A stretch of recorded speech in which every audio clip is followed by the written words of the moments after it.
বাস্তব জীবনের গল্প সিনেমার স্ক্রিনে দেখাটা আদতে তেমন নতুন কোনো বিষয় নয়। হরহামেশাই সারা বিশ্বের নির্মাতারা তাদের সিনেমার বিষয়বস্তু হিসেবে বেছে নেন বাস্তব জীবনে ঘটে যাওয়া নানান ঘটনা। তবে অবাক হতে হয় তখনই যখন অনেককাল আগে রিলিজ পাওয়া কোনো সিনেমার গল্পের অভিনেতা এবং অভিনেত্রীদের সিনেমার মতো করেই বাস্তব জীবনেও একই রকম ঘটনা আমরা প্রত্যক্ষ করি।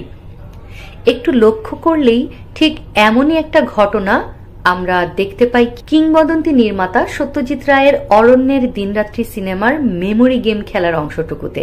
ব্যাপারটা যেমন বিস্ময়কর তেমনি অদ্ভুত এক রহস্য দিয়ে ঘেরা। টেলিপ্যাথি বা অন্য কোনো কিছু আসলেই সত্যজিৎ রায়কে ভর করেছিল কিনা জানা নেই, তবে সেই দৃশ্যে একের পর এক যেভাবে অভিনয় শিল্পীরা আউট হয়েছিলেন গেম থেকে, ঠিক তেমনটাই ঘটেছে বাস্তব জীবনেও।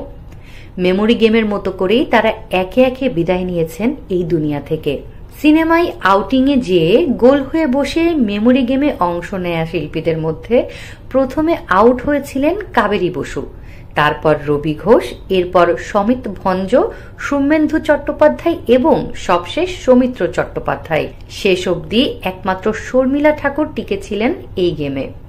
এই ক্রমানুসারে আউট হওয়ার ব্যাপারটা তো আমরা দেখলাম সিনেমায়, এবার বাস্তব জীবনে এই 6 শিল্পীর মৃত্যুর সময়কাল লক্ষ্য করলেই আমাদের স্তব্ধ হয়ে যেতে হয় খানিক সময়ের জন্য।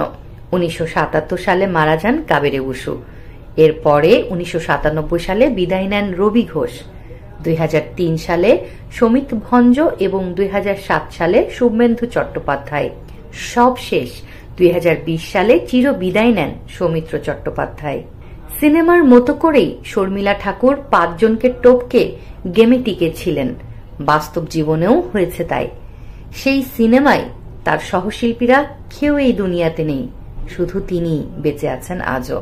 প্রকৃতিতে অনেক সময়ই রহস্য আর রোমাঞ্চের দেখা মেলে, অনেক সময় প্রকৃতি হয়তো অনেক কিছুর ইশারাও করে যায়, আমরা কখনো বুঝতে পারি আবার কখনো পারি না। কাকতালীয় ঘটনা বলে উড়িয়ে দেয়াই যায়, কিন্তু তাতে কি আমাদের মনের খচখচানিটা দূর হয়?